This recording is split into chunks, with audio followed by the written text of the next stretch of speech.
LGUs. Mobile clinic is a self-contained vehicle equipped with a medical team that can provide healthcare services. And mobile clinics may be a flexible and viable option for treating isolated and vulnerable groups, especially during the enhanced community quarantine. The setting up of mobile clinics in LGUs should follow these considerations.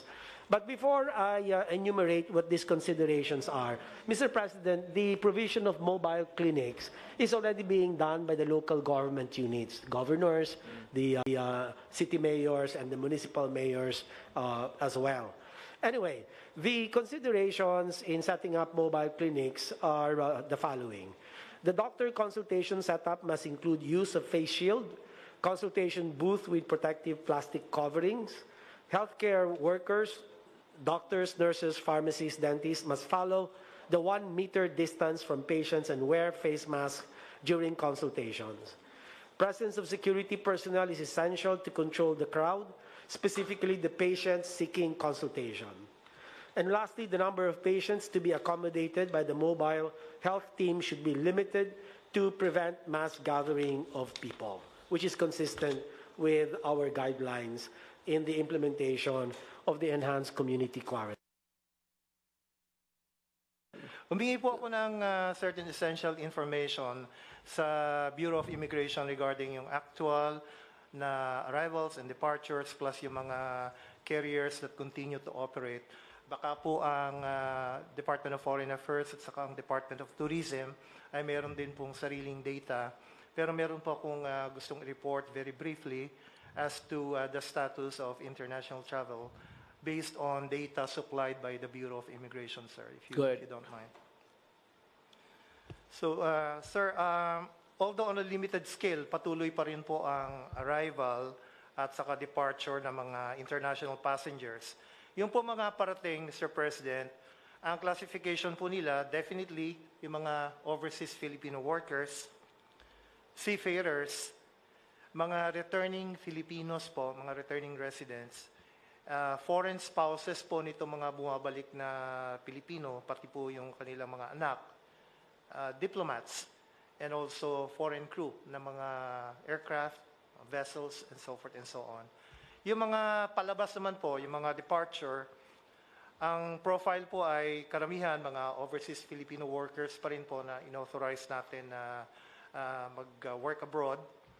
Mga permanent residents po abroad na mga Filipino, pero permanent residents abroad po sila. Student visa holders, at saka syempre po mga foreign nationals who want to return to their countries.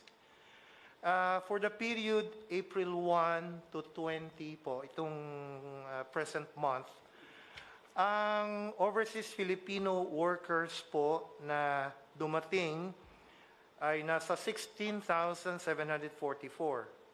Yun po namang umalis, palabas, na OFW, konti lang po ito, based on data ng Bureau of Immigration, 851 pa lamang po. Doon sa buwan na yon, itong April 1 to April 20. Yun naman pong mga non-OFWs na Filipinos po na dumating, marami po, 27,062, at ang umalis naman po during the same period ay 4,164 lamang. Ngayon po, commercial flights ay nagpapatuloy pa rin po, pero on a very, very limited schedule ang kanilang arrivals and departures.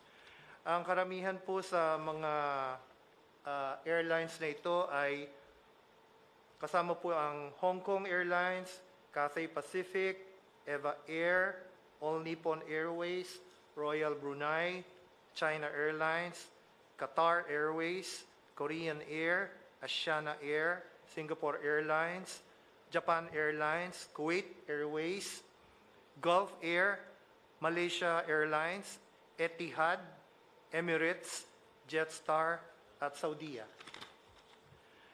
Yun pong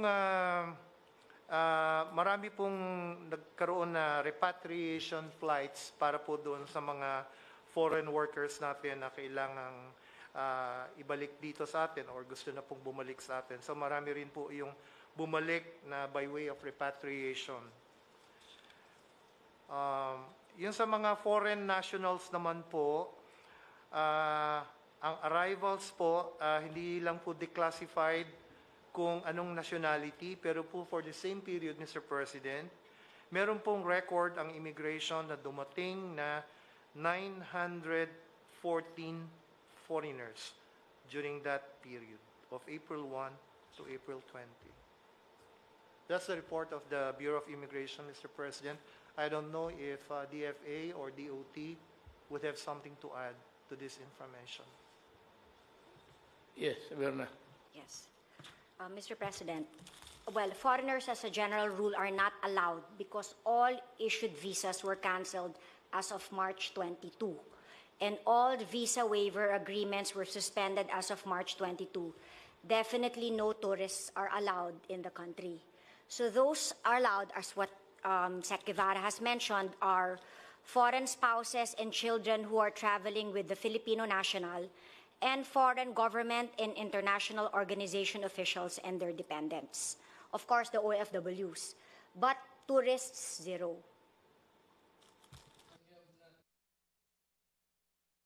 Good evening, my countrymen. Nagpapasalamat ako sa inyo for heeding the warnings of government na mag-quarantine kayo para maprotektahan ninyo yung sarili ninyo at yung kapwa-tao ninyo kung maglabas kayo at makahawa. And also, I'd like to thank my gratitude to the uniformed services natin dito. Air Force, flying almost with non-stop, delivering the medicines and medical kits required, and for the Army for delivering also in company with the government workers yung mga tulong ng pera, pati yung mga pagkain. Again, it is a sad thing to know that yung mga sundalo ko pinagpapatay while even doing the most honorable task of accompanying the government workers delivering money and the food.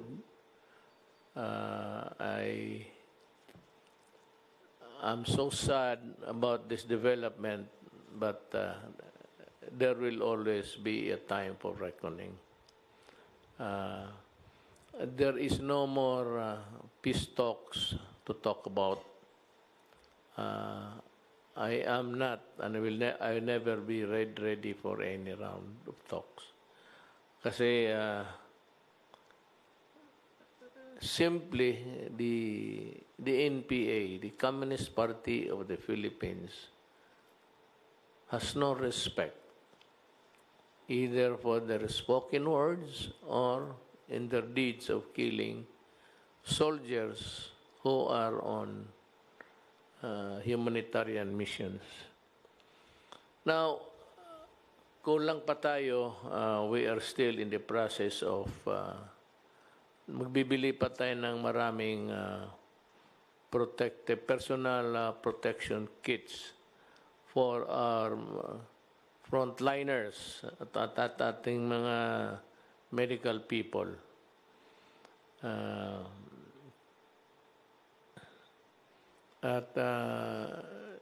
I am informed that this will be completed in due time. Ang utos ko ngayon is i-deliver ninyo yung medicines kay General Galvez, Secretary Galvez, sa kanya. Huwag na sa City Health because City Health has no manpower to attend to all of these things. Ito naman kasi sa Galvez, he can distribute the burden to the different participating government agencies. And for one, gusto kong madalian, so i-deliver ninyo ito if it's intended for the provinces outside of Metro Manila. Yung malayo, it's being ferried by plane. Yung malapit lang, of course, by land. Pero gusto ko na dumating sa madaling panahon. And to this end, I have requested na yung para sa mga malalayo na lugar, i-deliver na lang ng Air Force doon sa TOG at kunin sa TOG yung mga beneficiaries or recipient if they are near. But if it is intended for a place that's too far away and not easily possible, then we can use the military helicopters, but with one condition, that on the ground there are troops that will secure the crew and the equipment itself. Mahal yung helicopter ko at sayang. Let us not be reckless about this. Ngayon, itong complaints na naghihintay sila, nagpipila sila sa FDA, naintindihan ko yan. Sabi ko nga, nandito man si Attorney Domingo, the head FDA,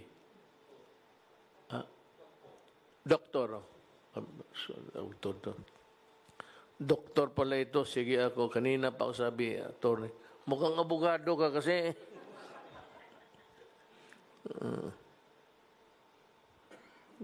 Kasi mama mo, abogado. Yung sabi ko, we are not operating under normal battle conditions, sabi ko. We are operating in a crisis. Kaya, sabi ko, for the FDA and yung kay Boy, Secretary sa DOST, magdoble sila ng tao, and the FDA, pati yung mga laboratories ng DOST Boy, your offices must run 24 hours. So magdagdag kayo ng maraming medtech o yung mga nakagraduate na ng doktor, naghihintay lang ng results, or anybody nandyan sa health services, if you want to give your services, volunteer. I have authorized this both this itong dalawang opisina, FDA pati yung DOST, to employ as much as many that would be required para magmadalian and to enable the agencies to work day and night. Sabi ko kasi we are fighting a war here, a crisis. So yun ang gusto kong masabi sa inyo. And yung hindi pa nakatanggap, let us know by radio or what. Magreklamo kayo ng mga radio stations ninyo dyan o doon sa mayors ninyo, barangay captain when the mayors. Yan ang ating configuration ng gobyerno natin. Governors, mayors, municipal mayors, city mayors, barangay captains. Yan. mag-report kayo dyan, and it's a matter of just using a cell phone. Lahat naman ng cellphone, you can report to the governor, or the governor will just ask Malacanang kung sino pa ba ang those who were left behind. Sino pang hindi nabigyan. Kasi pagbigyan namin lahat.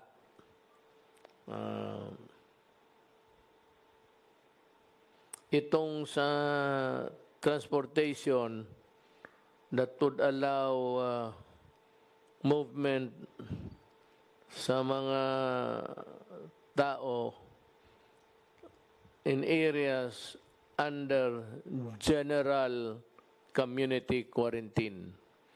Pero maghintay kayo sa final orders kasi pinaplansya pa namin to.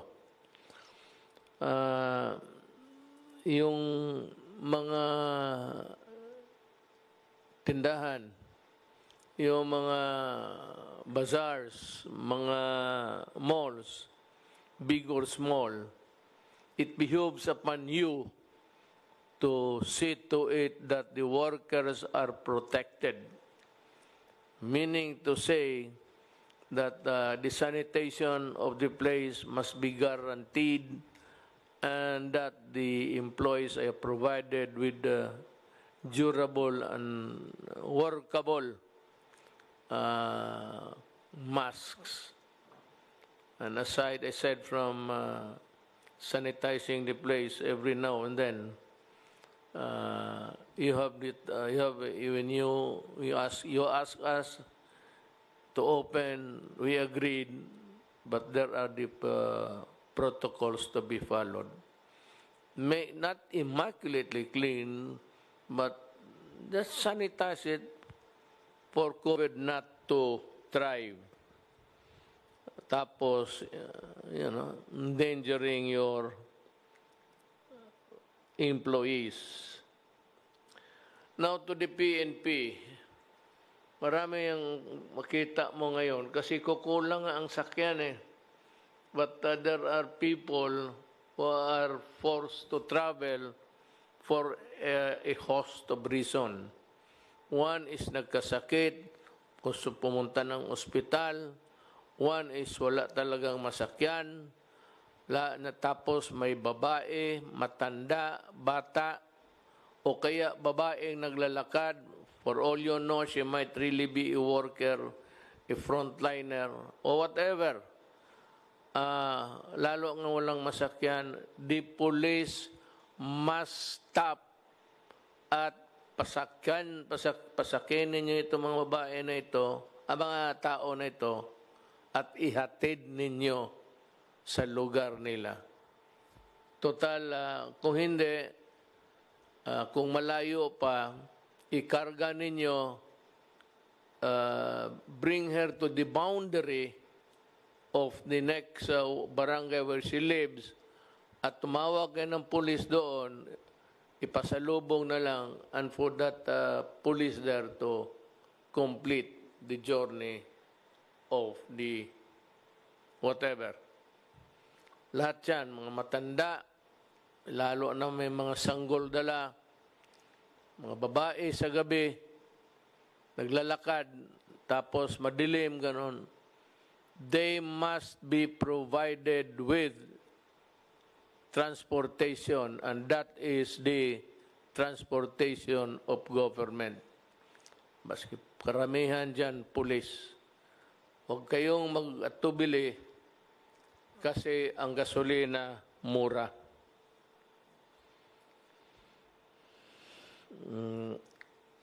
Yun lang man siguro. Wala naman akong malapit na. Yung iba naka-lockdown pa rin. Tayo, we might open partially. Construction workers and things like that.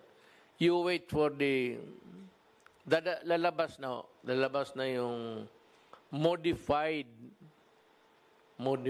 ang natin, quarantine. So we will allow sectors of society that are not Hindi talaga nagdidikit-dikitan. Ang problema nito kaya modified muna eh. Kasi kung magsiksikan kayo dyan sa LRT na naman, wala nang katapusan ang problema natin. It will never end. And it will bring us down and down.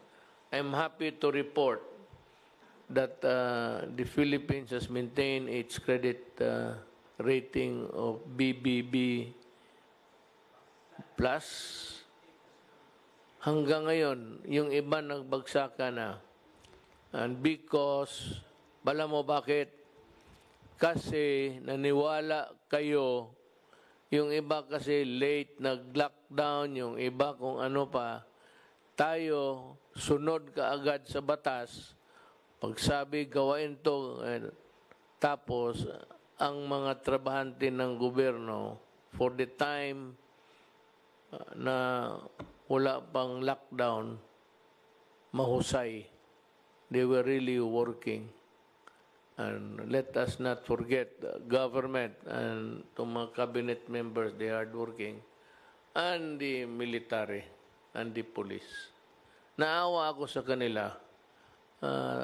Kulang sa tulog, hindi sapat sa sahod, pero that is how it is. Pumasok tayo dyan, magtiis tayo. But what is really very telling there is that we are serving our fellow human beings. Maraming salamat po. Nagbibigay pugay po ang Presidente at ang buong sambayan ng Pilipinas.